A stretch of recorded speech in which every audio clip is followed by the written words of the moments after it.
When my heart is weary, when my soul is I mean, it's so easy to talk about God as our provider, and it's so easy to talk about the theology and like the things that the Bible says about God, but like my whole life I had never truly experienced the reality of God as a provider. And until I literally had no money in my bank account, like literally nothing, those moments is when you actually see God as a provider.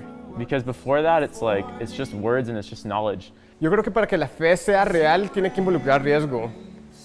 Entonces, si uno dice que tiene fe y no está dispuesto a confiar en el objeto del que tiene fe, es una mentira.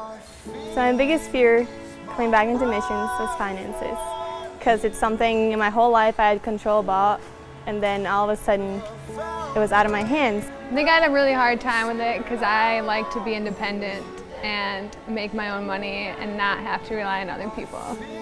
Yo creo que lo más difícil de saber que tenía que depender totalmente de Dios en las misiones es que toda mi vida he dependido de otras personas. Toda mi vida he sido dependiente tal vez de mis padres, tal vez de mis hermanos, tal vez de mí mismo en algún momento. Y el hecho de saber que no tengo esa autodependencia, digamos que como que te toca tal vez el orgullo.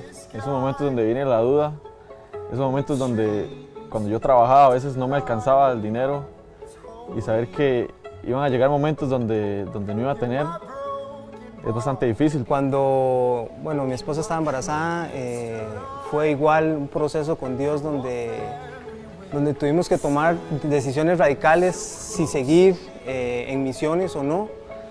La responsabilidad de ser papá, que es como la prioridad antes de cualquier ministerio, y igual Dios diciéndonos nada más que confíen. Para mí una de las cosas que siempre me abruma y me sorprende y me encanta de Dios es saber que yo estoy segura en su amor, en su fidelidad, y que sé que ahí nada me va a mover de ahí. Entonces, el saber que siempre van a haber dificultades y que siempre van a haber momentos buenos también, pero el hecho de saber que mi estabilidad depende de quién soy yo en Dios y no de lo que tengo o de lo que pueda lograr hacer o llegar a ser en un futuro. Que me he dado cuenta de que Dios es real en el área financiera. Entonces Dios provee. Es altos y bajos, pero siempre poder ver la mano y la fidelidad de Dios, que no está interesado nada más en mis finanzas, sino que más en mi corazón. I've seen Him provide in miraculous ways over and over and over again. And so even in the most difficult moments, I have to believe in my heart that He's going to come through, because there's never been a time in my life that He hasn't.